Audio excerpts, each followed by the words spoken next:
Alright guys, today we took my Fairmont wagon to the track with the 6-cylinder for the first time. Overall, it was a very successful day. It's always good when you can drive the car back into the trailer under its own power. I'm going to give you a brief overview of what has been done to this car for those who may not have been following along. What we have here is a 2006 Vortec 4200. We have some Schneider reground cams, the 66RH cam grind. I did my own shims and lifter upgrades to the engine to make that all work. Some 2JZ valve springs. I homemade the intake manifold and the exhaust manifold. We have a VS Racing 80-82 millimeter turbo, a homemade oil pan, BHJ damper. But other than that, the engine is unopened and completely stock. This is likely our last opportunity to get a car out and race for this year, so we had to make it count. For the first pass, I pulled up to the line, and my dad was in front of me actually with the Sunbird. My dad, unfortunately, he made his pass, and the weather and the track prep were significantly better than the last time the car was run.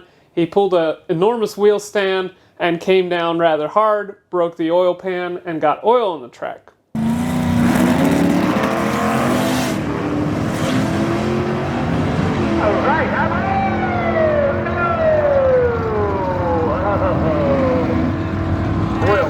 Was standing them up out there when it came back down. It looks like it popped the oil pan or something. A big bunch of smoke. Gonna have to go down there and check that lane out here in the right lane. So I had to wait in the car for about a half hour. Not a big deal. But the track officials noticed that there was a puddle of transmission fluid in front of my car. When I fired it up, they noticed that it was leaking pretty profusely.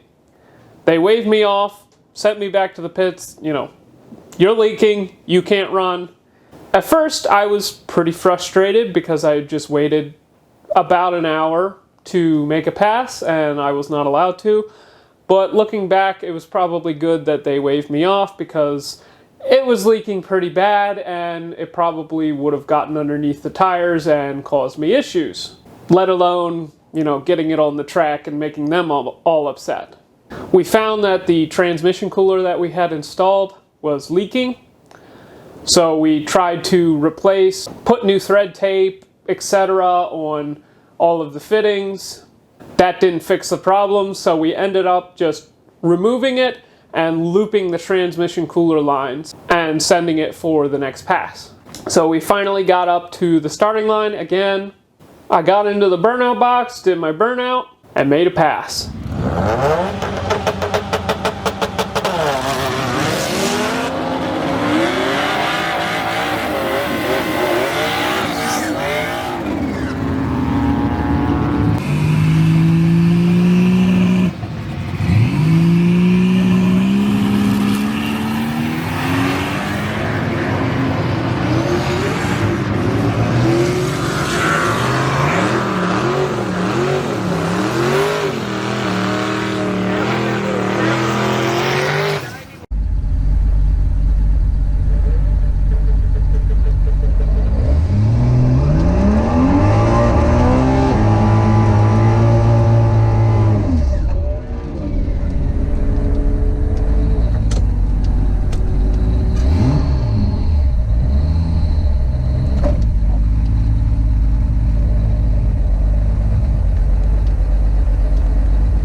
As you can see, the car pulled the wheels pretty good there. I was not expecting that at all. My dad sort of had suspicions that it might do that, but he didn't tell me. Not a big deal, you know, I just wrote it out. That's honestly the largest wheel stand that I've ever done for as little as that was. And it was a lot of fun. The front end is obviously a lot lighter with the aluminum engine up front here, and it definitely pulled the wheels much easier than I was expecting.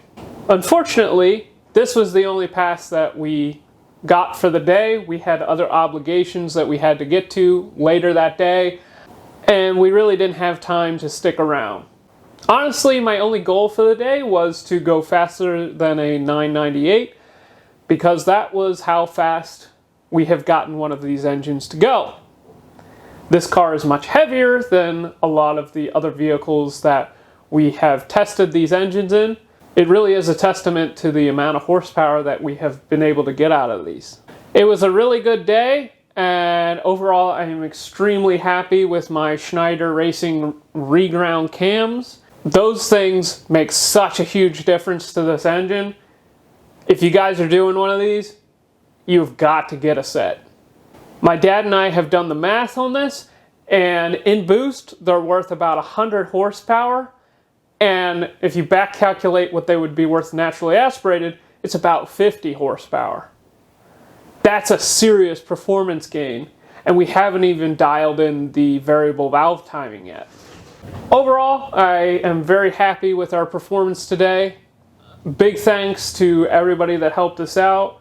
John, Jonathan Rose, Scott Fry, John Lemkeld, Denny Craybill, Scott Kaufman, and I'm sure there's more that I'm not remembering. Thank you to everybody. Also, big thanks to my mom and dad and my brother for the help. Could not have done it without them. We're not done here, but we've crossed a major milestone. In future videos, I want to dial this thing in to trap a very consistent 10.00 ET and just generally test the car and get it ready for drag week. But if you want to see that, please consider subscribing. I'm looking forward to giving you guys a lot more quality content like this. We'll see you in the next one.